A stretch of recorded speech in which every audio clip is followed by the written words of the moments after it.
ലോക്സഭാ തെരഞ്ഞെടുപ്പിന് മുന്നോടിയായി രാഷ്ട്രീയ പ്രവേശനത്തിന് നിർണായക നീക്കവുമായി ക്രൈസ്തവ കൂട്ടായ്മ.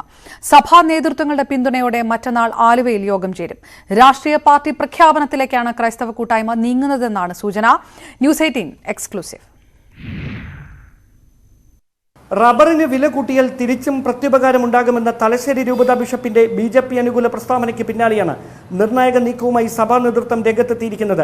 രാഷ്ട്രീയ പാർട്ടി രൂപീകരണത്തിന് മുന്നോടിയായി 24-നും 25-നും 26-നും ആലുവയിൽ പ്രത്യേക യോഗം ചേരും.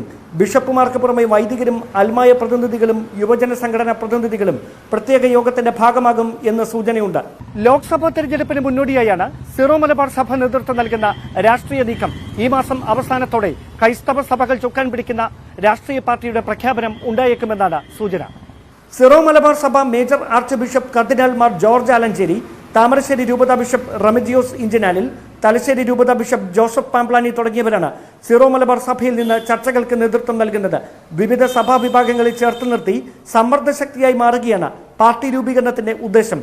ക്രൈസ്തവ ന്യൂനപക്ഷങ്ങളുമായി ചങ്ങാത്തം സ്ഥാപിക്കാനുള്ള BJP കേന്ദ്ര നേതൃത്വത്തിന്റെ നീക്കങ്ങൾ സജീവമായിരിക്കുന്നതിനിടെയാണ് ഇടത് വലത് മുന്നണികളുടെ ചങ്കിടിപ്പ് കൂട്ടുന്ന രാഷ്ട്രീയ സമവാക്യത്തിന് കളമൊരുങ്ങുന്നത്. കൊച്ചിയിൽ നിന്ന് ഡാനി പോളിനൊപ്പം തിരുവനന്തപുരത്ത് നിന്ന് ഡാൻ കുര്യൻ, ന്യൂസ് 18.